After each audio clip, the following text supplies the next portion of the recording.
नमस्कार, आपका बहुत बहुत स्वागत है मेरे YouTube चैनल पर। तो आज हम कक्षा 5वीं के गणित की पाठ्य पुस्तक का पाठ 1 मछली उछली को पढ़ेंगे।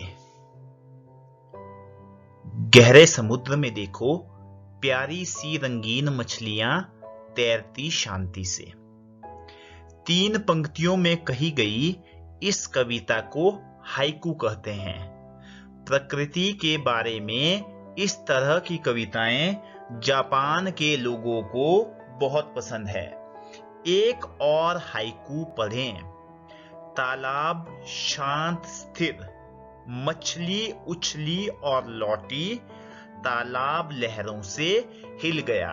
तो बच्चों, ये जो 3 पंक्तियों में लिखी गई कविता है, जैसे देखिए पंक्ति 1, 2 और 3, तो 3 पंक्तियों में कही गई इस प्रकार की कविताओं को हम कहते हैं हाइकू। और ये कविताएं जो है जापान के लोगों को बहुत पसंद है। इसी तरह से एक और हाइकू है। तालाब शांत स्थिर, मछली उछली और लौटी, तालाब लहरों से हिल गया। तो इस कविता में भी 3 पंक्तियां हैं। तो ऐसी 3 पंक्तियों वाली कविताओं को हाइकू कहा जाता है। क्या तुम्हें कोई मछली रानी से संबंधित कविता याद है? तो बच्चों, मछली रानी से संबंधित कोई कविता आपने जो बचपन में पढ़ी हो, तो कौन कौन सी कविताएं हैं जो मछली रानी से संबंधित है? जैसे मछली जल की रानी है, जीवन उसका पानी है, हाथ लगाओ डर जाएगी, बाहर निकालो मर जाएगी। ये है। इस तरह से बहुत सी कविताएं हैं जो मछली रानी से संबंधित है। यहाँ बच्चों के द्वारा बनाए गए मछलियों के कुछ चित्र दिए जा रहे हैं। जब तुम मछली के बारे में सोचते हो, तब मछली की कौन सी आकृति तुम्हारे दिमाग में आती है? तो नव्यता कक्षा 1 की छात्रा है, उसने देखिए मछली का एक सुंदर चित्र बनाया हुआ है। ठीक है, तो चलिए अब हम लोग भी देखते हैं कि मछली को किस प्रकार से बनाया जाए। तो आपको क्या काम करने के लिए कहा गया है कि मछली का चित्र बनाने के लिए वर्ग और त्रिभुज का उपयोग करो। तो वर्ग का आप सभी को जैसे पता है कि वर्ग क्या होता है, एक ऐसी आकृति जिसकी जो चारों भुजाएं हैं वो क्या होती है, बराबर होती है। उसे क्या कहते हैं बेटा? उसे कहते हैं वर्ग। इस प्रकार की आकृति इसे क्या कहते हैं? वर्ग कहते हैं। और त्रिभुज किसे कहते हैं? 3 रेखाओं से घिरी हुई आकृति को क्या कहते हैं? त्रिभुज कहते हैं। तो वर्ग और त्रिभुज का उपयोग करते हुए आप लोगों ने मछली का क्या बनाना है? मछली का चित्र बनाना है। तो मछली का चित्र हम किस प्रकार से बनाएंगे? सबसे पहले आप लोगों ने अपनी कॉपी में बना लेना है। क्या बनाना है? एक त्रिभुज। इस प्रकार से आपने देखिए एक त्रिभुज बना लेनी है। ठीक है, उसके बाद क्या करना है? आपने त्रिभुज के पीछे जोड़ लेना है एक वर्ग। क्या बनाना है? देखिए सबसे पहले हमने क्या किया, सबसे पहले हमने एक त्रिभुज ली। ठीक है, और त्रिभुज के साथ में क्या जोड़ लिया? हमने एक वर्ग जोड़ लिया। उसके बाद हम लोग क्या करेंगे? उसके बाद हम लोगों ने करना है एक त्रिभुज और जोड़ लेनी है। और किस तरह से जोड़नी है?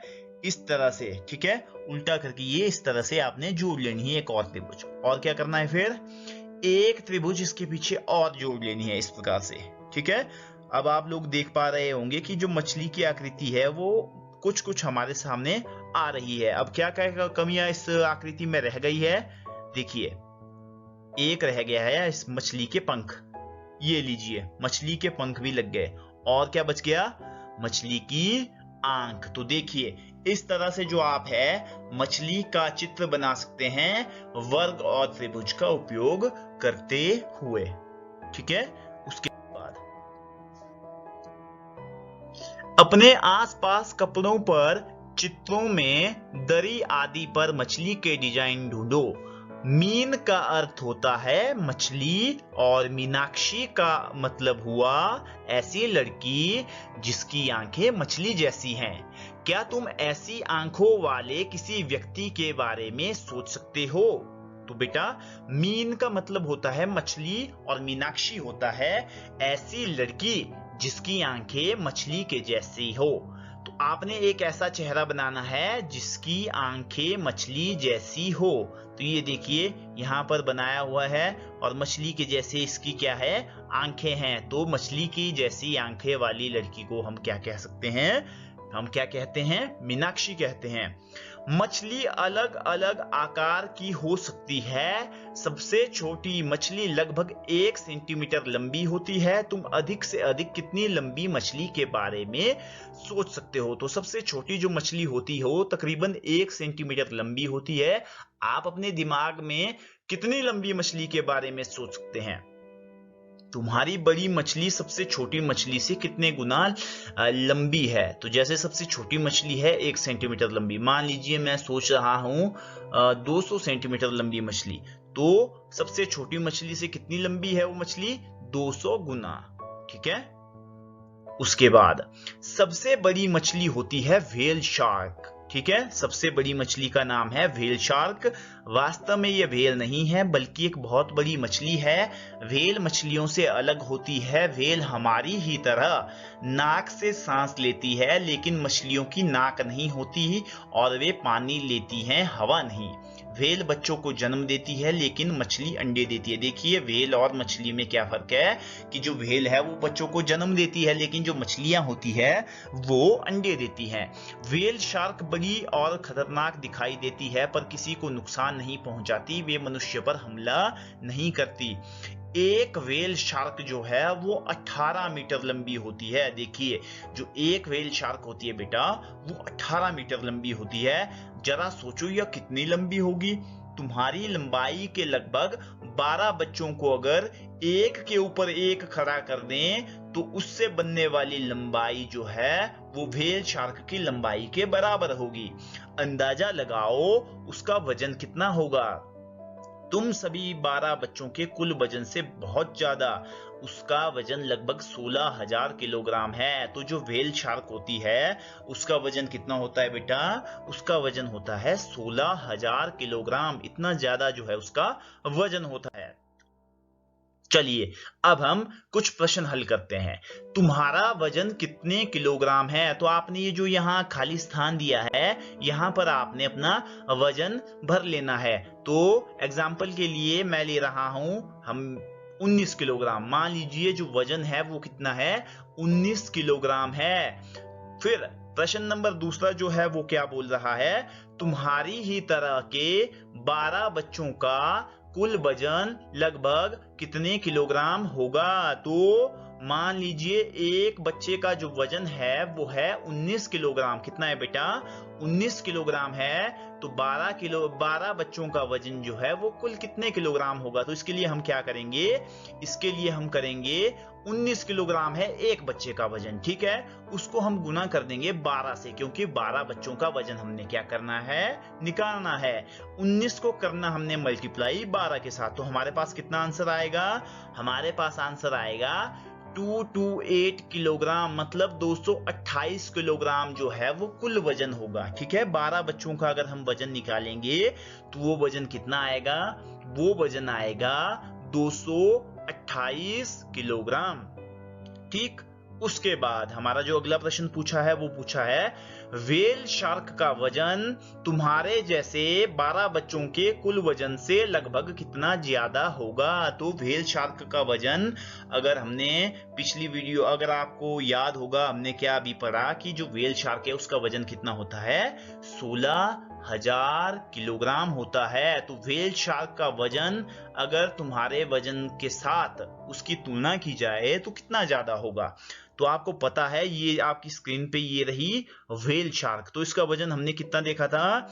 इसका वजन देखा था हमने 16,000 किलोग्राम। कितना देखा था? 16,000 किलोग्राम। उसके बाद बच्चों की बारी है। तो क्या कहा गया है कि 12 बच्चों का वजन, तो हमने अभी निकाला कि 12 बच्चों का वजन कितना है?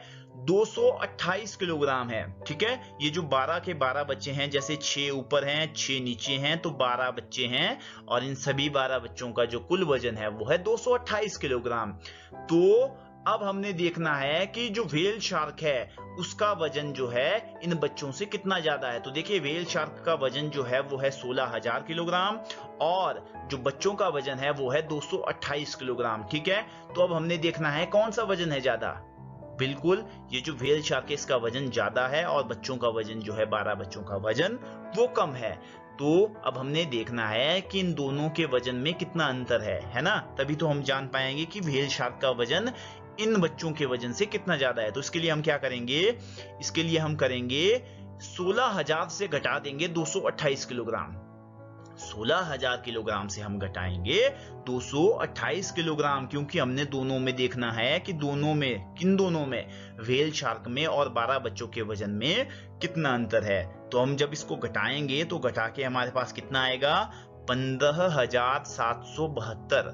कितना आएगा, 15,772 किलोग्राम। तो इतने ज्यादा जो वजन है वो व्हेल शार्क का है 12 बच्चों के वजन की तुलना में। तो इसको हम क्या लिख देंगे, इसको हम यहां लिख देंगे 15,772 किलोग्राम। ठीक है, तो यहां पर आप लोग देख सकते हैं कि रेड कलर में लिखा हुआ है किलोग्राम किलोग्राम। तो ये जो है ये क्या है, भार की इकाई है, वजन की इकाई है। वजन को हम किलोग्राम में मापते हैं। ठीक है, तो अब हम देखेंगे कि विभिन्न प्रकार की इकाइयों को, विभिन्न प्रकार की राशियों की इकाइयां क्या क्या है। तो आप देख सकते हैं अपनी स्क्रीन पे, लंबाई हमारी पहली राशि है। लंबाई मतलब जब लंबाई को हम मापेंगे तो लंबाई को मूलभूत हम किस रूप में मापेंगे। ठीक है, तो लंबाई की जो इकाई है बच्चा वो क्या होती है, वो होती है मीटर। क्या होती है लंबाई की इकाई, लंबाई की इकाई होती है मीटर। उसके बाद भार एवं द्रव्यमान, जैसा मैंने बताया कि जो भार की इकाई होती है वो क्या होती है, भार की इकाई होती है किलोग्राम। ठीक है, भार को आप जब मापेंगे तो भार को किस में मापेंगे, किलोग्राम में। और फिर लास्ट में हमारा है समय। तो समय को किस में मापा जाता है, समय को मापा जाता है, मूलभूत इकाई जो है वो है सेकंड। ठीक है, ये जो है इनकी इकाइयां हैं। एक बार फिर से देख लेते हैं, लंबाई की इकाई है मीटर, भार या द्रव्यमान मतलब वेट, वेट की इकाई कितनी क्या लिखेंगे हम, किलोग्राम। और समय, समय की इकाई क्या होती है, सेकंड। फिर मछली की पूंछ, व्हेल और मछली में अंतर देखने के लिए उनकी पूंछों को ध्यान से देखो। तुम देख सकते हो मछली की पूंछ उसके शरीर पर सीधी खड़ी होती है, पर व्हेल की पूंछ दो पैरों के समान दिखाई देती है। क्या तुम तस्वीर में मछली को पहचान सकते हो। तो देखो ये जो है मछली है। क्यों है मछली, क्योंकि जैसे यहाँ कहा गया है कि मछली की पूंछ जो है उसके शरीर पर बिल्कुल सीधी होती है, लेकिन जो व्हेल होती है, देखिए व्हेल की जो पूंछ है वो कैसी होती है, वो दो पैरों के समान दिखाई देती है। देखिए एक पैर इस तरफ को, एक पैर इस तरफ को। तो व्हेल की जो पूंछ है वो दो पैरों के समान दिखाई देती है। ये दोनों क्या है, व्हेल है, और ये क्या है, मछली है। तो आपने क्या करना है, आपने इस तस्वीर को जो है वो सिलेक्ट कर लेना है। ये जो है हमारी क्या है, ये है हमारी मछली। ठीक है, हाँ। उसके बाद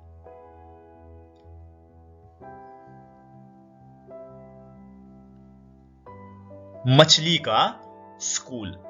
मछली समुद्र में बड़े बड़े झुंडों में तैरना पसंद करती है, जिसे मछलियों का स्कूल कहा जाता है।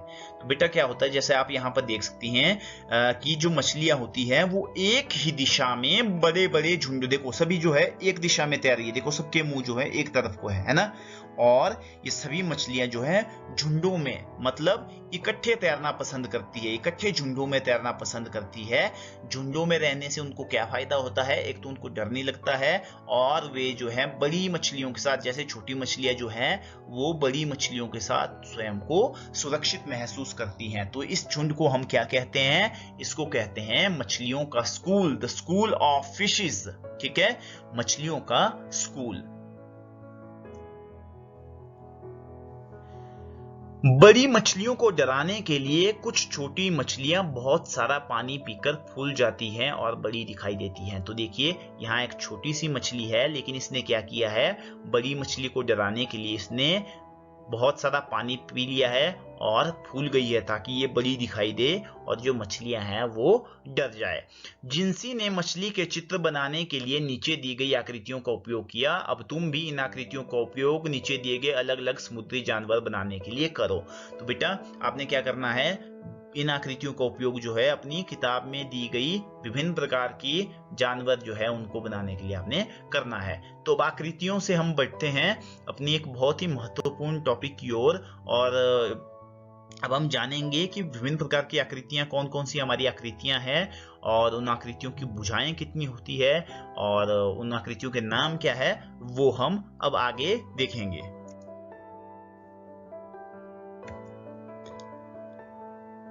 तो जैसा आप देख सकते हैं अपनी स्क्रीन पे, हमारी पहली आकृति क्या है, ये जो गोल आकृति है इसका नाम है वृत्त।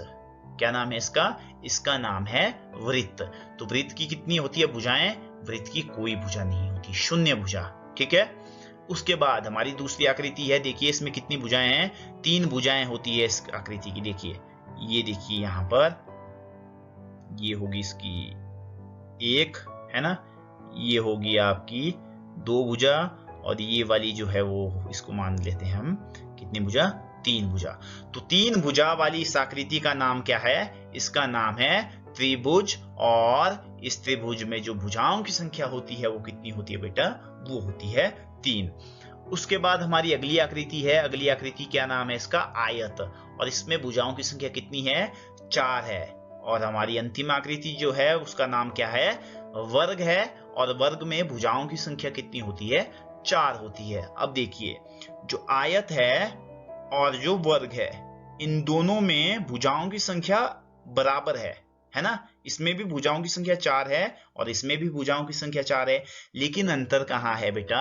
अंतर है इनमें जो भुजाएं हैं, जैसे आयत है इसमें आमने सामने देखिए, जैसे ये और ये वाली भुजा है ना, ये दोनों भुजाएं कैसी है? बराबर है।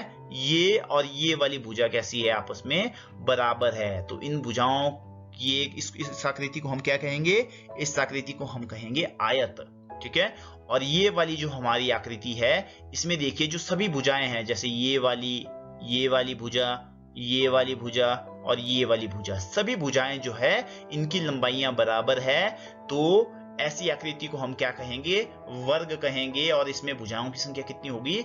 4 होगी, जैसे आयत में होती है। लेकिन फर्क सिर्फ इतना है कि वर्ग में जो सभी भुजाएं हैं वो क्या होती है? बराबर होती है। और आयत में जो है आमने सामने की भुजा, जैसे ये वाली और ये वाली भुजा, ये और ये वाली भुजा जो है बराबर होती है। ठीक है। तो मछली उछली के पार्ट 1 में आज इतना ही। फिर आपके सामने दोबारा मैं हाजिर होऊंगा इसी वीडियो के पार्ट 2 को लेकर। तब तक के लिए जय हिंद, जय हिमाचल।